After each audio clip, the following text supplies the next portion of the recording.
It was a stormy night in 1973 when Matt and his girlfriend Lisa decided to take a late-night drive through the winding roads outside town. They had been to a small diner, a place known for its greasy food and occasional rumors of strange happenings. But that night, the diner had been quiet, too quiet, so they decided to head out for some fun, driving through the rain-soaked countryside. As they drove deeper into the woods, the rain grew heavier and the roads became slick. The radio crackled and went silent. Lisa joked that the storm was messing with the signal, but Matt was uneasy. Something about the night felt off. Then, just as they turned a sharp corner, they saw it, a figure in the middle of the road, a man, standing motionless, drenched from head to toe. Matt slammed on the brakes and the car screeched to a halt just inches from the man. "Matt, Jesus, are you all right?" The man didn't respond. He simply stood there, staring blankly, his eyes wide and hollow. "Lisa, get in the car. We need to go. Something's not right." But before Matt could put the car in reverse, the man spoke, his voice hoarse and unnatural.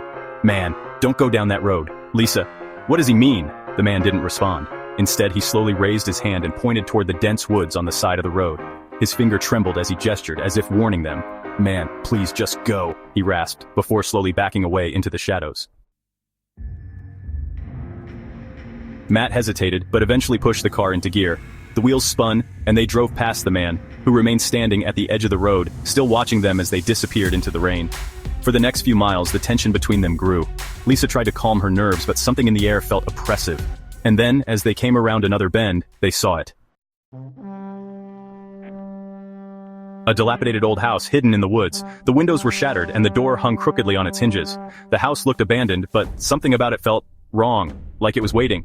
Matt, let's just turn around, this is too creepy." But Matt, driven by a mix of curiosity and disbelief, didn't listen. He stopped the car and killed the engine. The rain was coming down harder now, turning the ground to mud.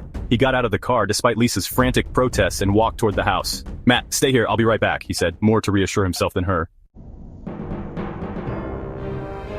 Lisa sat in the car, watching through the windshield as Matt approached the house. But as soon as he stepped onto the porch, she heard something, a soft, faint sound. It was a voice, distant but growing louder. It was coming from inside the house. Lisa's blood ran cold as she strained to hear, trying to make out the words. Then it hit her. The voice wasn't saying words, it was screams. Searing, frantic screams of pain. Someone was inside that house, trapped, begging for help. She honked the horn, hoping Matt would hear and come back. But he didn't. Instead, she saw something in the window. Movement. A shadow, tall and distorted, with twisted limbs and an unnatural shape. The figure in the window watched her, its eyes wide and gleaming in the dark. Terrified, Lisa locked the doors and tried to start the car, but the engine sputtered. It wouldn't start. Suddenly, the shadow moved again, and Matt stumbled out of the front door of the house, drenched and pale. His clothes were torn, and his face was slack. His eyes were empty, and his lips trembled with a faint, twisted smile. "Lisa, Matt!" she called, fear choking her voice. He didn't answer. Instead, he slowly began walking toward her, his head lolling from side to side like a puppet on broken strings. As he drew closer, Lisa could see that his skin was bruised and burned, and there was something dark and foul dripping from his mouth. "Lisa! Matt! What happened?" He stopped just inches from her, his smile widening unnaturally, revealing blood-stained teeth. His hands reached for the car door, pulling at the handle with a strength that shouldn't have been possible.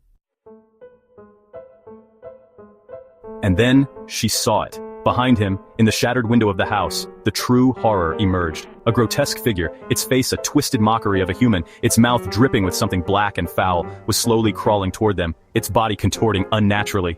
It was the thing that had been making the screams.